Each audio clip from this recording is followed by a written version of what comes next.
Welcome to the Whole Life Healing Podcast with Dr. Alexander Lloyd, best-selling author and founder of the Revolutionary Healing Codes technique.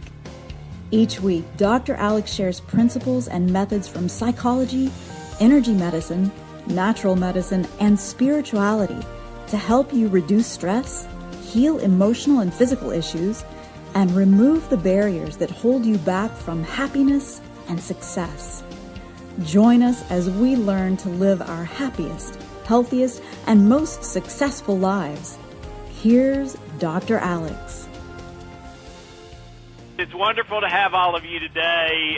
We are so honored by your presence, and we do not take that for granted. We work hard to try to give you a little boost in the middle of the week, to give you something to think about, and to give you something practical to apply to your life that can make your life better from now on.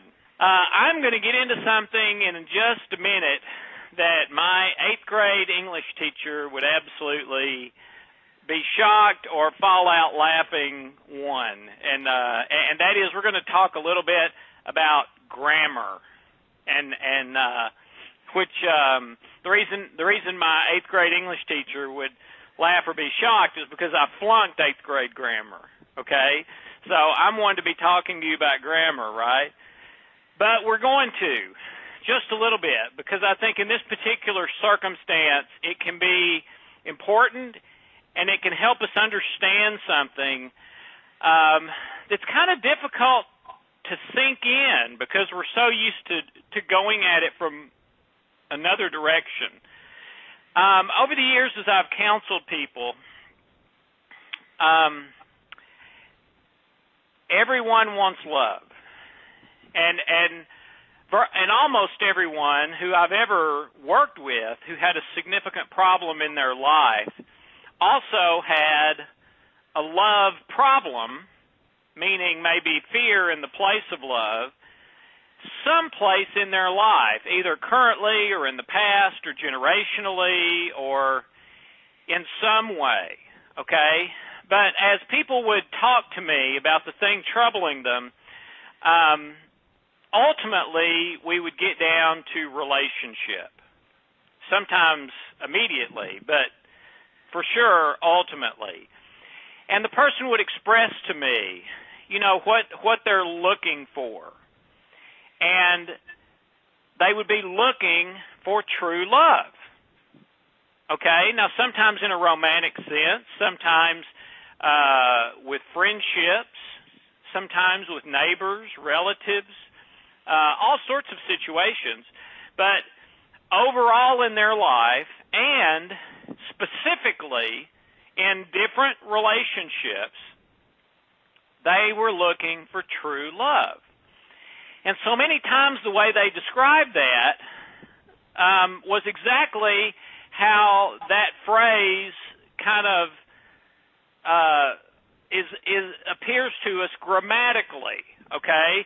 I'm looking for true love. I'm looking for it on Amazon. I'm looking for it in the shopping mall. I'm looking for it in restaurants. I'm looking for it at church or in other group meetings. I'm looking for it around the house. It's a noun, okay? I'm looking for love, and I need to find it, because I'm lacking it, or at least to the degree that I need it. And so I'm looking for love. And so many times when people get married, and there's been an approximate 50% divorce rate, seems like forever, at least the last 30, 40, 50 years. And the statistics and research studies I've seen say that the 50% that don't get divorced, less than 10% of those are truly happy, satisfied, fulfilled, etc. in that relationship. A lot of the 50% that stay married aren't happy. They're in it for other reasons. They won't leave because of the kids or because of some religious principle or something like that. And I'm not saying you should leave. I'm not saying that that's wrong. I'm saying the problem is most of us don't have great meaningful, loving, intimate relationships. And that's a tragedy because it's the most important thing in life. It's what we're wired for. And if we don't have that, nothing else in our life can take the place of it. Okay? But I think a lot of the time the problem is the way that we're looking at love. Okay? And I want to suggest to you today that rather than have the mind and heart set of I need to find true love,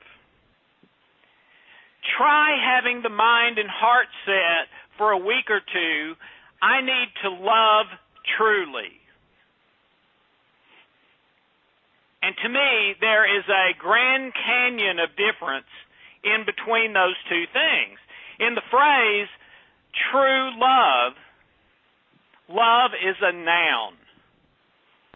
It's a person, place, or thing. It's something I'm searching for, trying to find, buried in the ground in my backyard or in the grocery store or somewhere in the world. I'm looking for it. And when I find it, everything in my life will all of a sudden be the way it's supposed to be. All right? And sometimes it does seem to happen that way. Okay?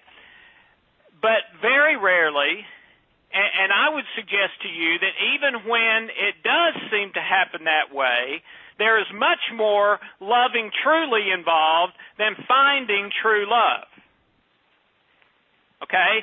On the other hand, in the phrase love truly, love is not a noun, it's a verb.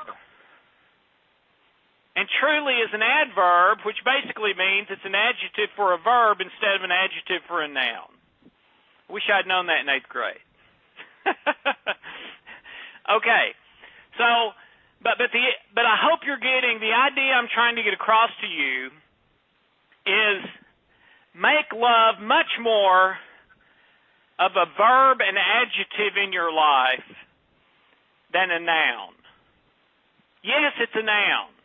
Okay? But the noun is more the end result. I had someone I was working with a few months ago, and they were coming at their marriage from this perspective, from the, I need true love out of my marriage, and I'm not getting it. And so I'm thinking about ending it and all this stuff, whatever. And I put them through the process of what is about to be, over the next number of months, the relationship codes that I've been working on for years, and I'm so excited that we're finally going to get it out, hopefully in this next year sometime. But I took this person through that process, and one of the things that happened through that is that person became convicted that instead of looking at their spouse and saying, I need true love, how come you're not providing that for me? They changed to, I'm going to love this person truly. I'm going to love them truly. Every week, every day, if God will help me, 24 hours a day. And whatever happens from that happens. But that's what I'm committing to do. Okay? I'm going to act toward them with love as a verb and an adjective rather than a noun. This is how I'm going to act toward you, and this is going to describe my actions of everything I do. So I'm going to do the laundry in love. I'm going to help you wash the dishes in love. I'm going to mow the grass in love. When we have a conversation, I'm not going to be just trying to come up with a quick answer solution, as us guys love to do. I'm going to listen, whether it takes 5 minutes or 5 hours, in love. I'm not going to listen, oh boy, when is she ever going to be done with this? I'm going to listen in love. And then, which is adjective, and then when I listen, after I listen, I'm going to respond in love, verb, not noun. The love that is a noun is the end result. But if you've been to this program very much, you know that I have to give that end result up from the very first, or it'll put me into chronic stress. Yes, even having love as the end result, the external circumstance that you're searching for, can and will put you into chronic stress. Because we're not supposed to treat love like that. Love is our hope. I hope if I love, I'm sorry, my wife is named Hope. She changed her name from Tracy to Hope. So as I hadn't thought about that. As I was just about to say, I hope that my wife Hope will love me, the way I long to be loved. Okay, but it's a hope that I give up from day one. It's not a requirement. It's not something I demand. And it's not my goal. It's my hope. Okay? My goal is to love truly my wife every moment of every day. Verb and adjective. And whatever comes from that, end result, noun, is not my gig.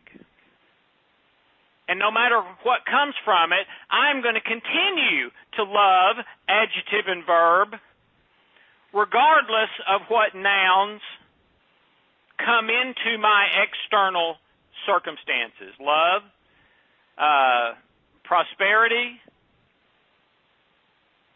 the things that I want, or maybe sometimes the things that I don't. No matter what, my verb and adjective of how and what I do about everything in my life is going to be love and truth. I'm going to love truly everything I do with every person all the time. Okay. In order to do that, I have to consider the whole truth. Okay? It's so easy to act from a truth, which you might define as a fact. It is a true fact, but it's not the whole truth about that issue. Okay? If I'm truly going to act, if I'm going to love truly in every circumstance, every day, in every relationship, there's going to be times when I just inherently know, okay, what is the right thing here? The thing that is loving truly in this situation. And a lot of things I'll just know. But on some other things, maybe you might consider them some of the bigger decisions in life. What am I going to do as far as my work and career? Who am I going to marry? Where are we going to live? What are we going to do in our spare time? Are we going to have anything in our lives where we give back to help others? Okay? About some of these bigger decisions especially, the truth is not as black and white as we would like for it to be. Well, one of the first steps to deciding what is right in those situations is to find the whole truth. I'll give you some examples. And I'm not claiming to be an expert in these things. I love history, but some of these facts may not be totally accurate. That's not the point. The point is using it as an analogy. So please don't get caught up too much in the details.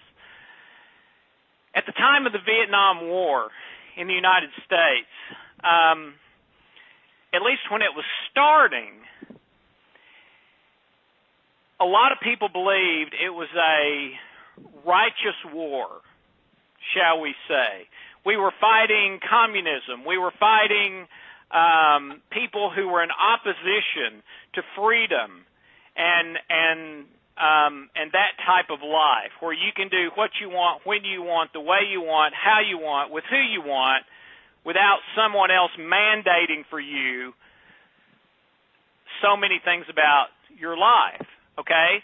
So if in the beginning, if that's what a person truly, honestly believed when looking at the whole scenario, gathering all the evidence, searching their heart, then for them, that war could have been loving truly.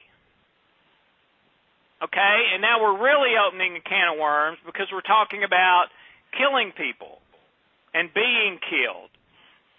And I've thought about these kinds of things a long time. And I believe in a lot of situations, the love truly thing in many scenarios is unique to that person in that particular situation at that particular moment in history. Okay? I'll give you an example. Let's say someone comes to my home with the intention to kill Harry, Hope, and George, my wife and 2 boys. And it is my assessment of the situation that the only way I can stop them is to kill them. All right? Well, under the heading of truth and love and combining them and saying loving truly at all times, what do I do? Because on the surface it would seem that to love Harry, Hope, and George, the loving and truthful thing is to protect them. But on the other hand, should I not act toward the intruder, the would-be murderer, in love and truth as well, and love them truly? And if I'm loving them truly, how can I kill them?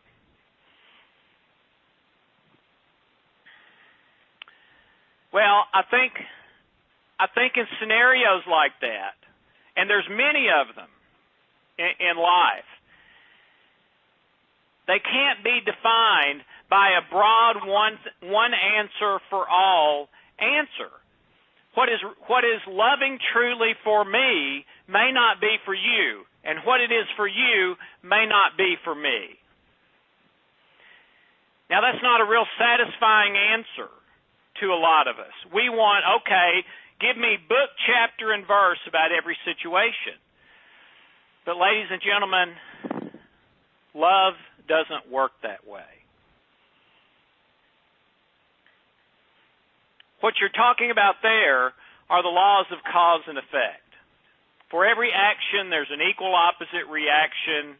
A body in motion stays in motion, Newton's third law, until something acts on it with enough force to change it, and then it changes it based on how much force and what the thing was that acted on it, and then there's the cause-effect reaction to that. Okay? And basically everything in nature works based on cause and effect. Love frequently violates cause and effect. In my opinion, it is not natural, it is supernatural. It is spiritual, not mental or physical.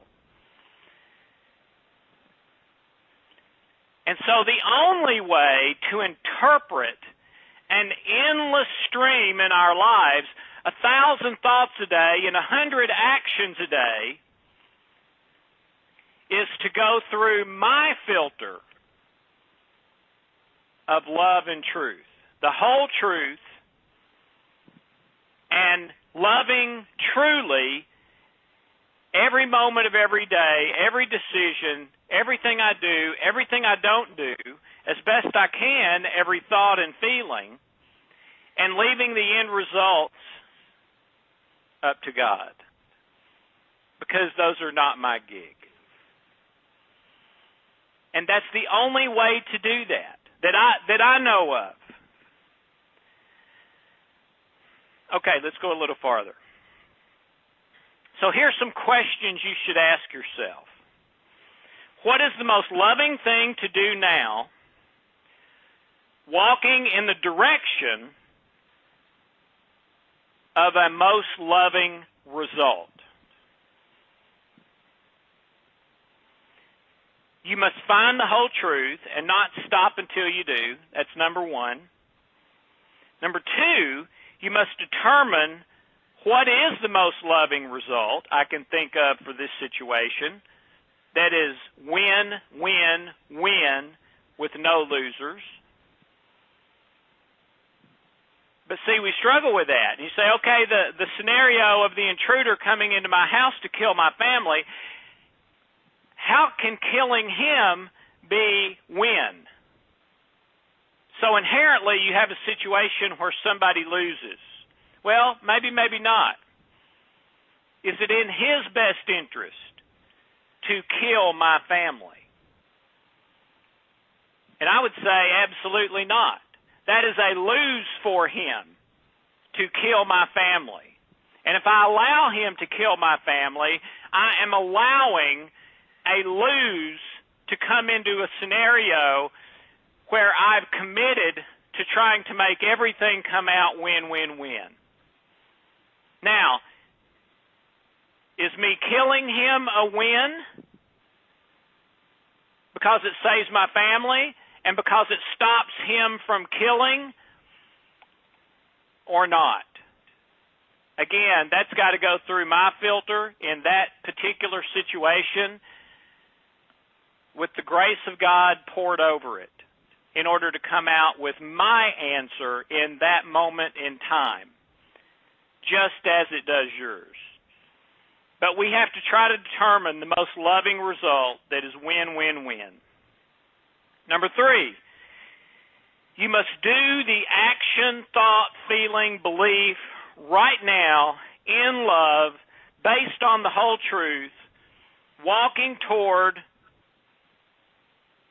the most loving result that is also based on the whole truth. Number four, you must be willing to stop your action process for anything. I didn't say you will stop it. I said you must be willing to stop it. If circumstances change and you now decide that the best thing for you to do is not what you've been doing, but something else, because love changes constantly. And you can't predict it because it doesn't work by the cause-effect laws of nature. So you must always be open to a new direction and to change, which is tough for us because we hate change. Change is painful. Even change for the better. Everyone in psychology knows that people who are in a painful cycle will resist a lot of times having it healed because even though their situation is painful, they've adapted to it and grown to some degree comfortable with it, and they have a question in their mind, maybe the change will be more painful. Even whether I can see that or not, maybe it will be, and I won't be able to adapt to that. So even people in chronic pain sometimes resist change that might take away that pain because we're scared of change. So number four, we must be willing to reevaluate constantly to see, okay, is this still the path of love and truth for me? All right. Let's wrap this up. And that's a tough thing to say because what I'm about to say we could talk for hours about. The end never justifies the means. Okay? The end never justifies the means. But sometimes the means may seem like fear and falsehood when in reality it is the most loving, truthful choice. Okay? Back to the scenario of an intruder coming into my home If you hear my dog barking, I apologize. That's the FedEx man. In the example of an intruder coming in to kill my wife and sons, is it possible, what we might say there is if I choose to kill the man, that I'm doing it from an end justifies the means perspective. Killing him, which is wrong, I'm doing it to justify saving my children and my wife's life. But I would say that may be dead wrong. That there is a possible scenario where the means and the end is the most loving thing to do, even if I kill him. And I'm not doing the end justifies the means. The means and the end are the most loving, truthful thing for me to do in that scenario. Now, is it ideal? No. Of course not. Do I wish I didn't have to deal with that? Absolutely. But in that situation, in that moment in history, and in every situation, in every moment in history, in my life and yours, we have to try to do the most loving, truthful thing as far as the means, not the end. Because the means is the goal, not the end. The end result is not the goal. That's what I have to give up. And I apologize. Let me stop there, Ken, even though I'm not quite through. We might continue this one next week because my dog's just going nuts. But think about that one. Think about that one this week when you go meditate and pray. And I know this is a tedious subject. I know we start thinking about these situational ethics and it gets sticky. But I believe sometimes things that we would say is the end justifying the means. If we're doing it in truth and love, it's not. It's the most loving thing in the present, walking toward the most loving end result. Sometimes our laws and our definition of right and wrong is based on the natural cause-effect law. But in love, all of that changes because it's not cause-effect. And sometimes it's unpredictable. And what's right in a situation for you is not for me, and vice versa. But in every scenario, I have to examine my heart, my mind. I have to surrender it to God, give up the end result, and say, okay, I want to live with love as an adjective and a verb foremost, and whatever happens with love as a noun in the end result, I'll leave to you. So think about that this week, and are you living more love as a noun or love as an adjective and a verb?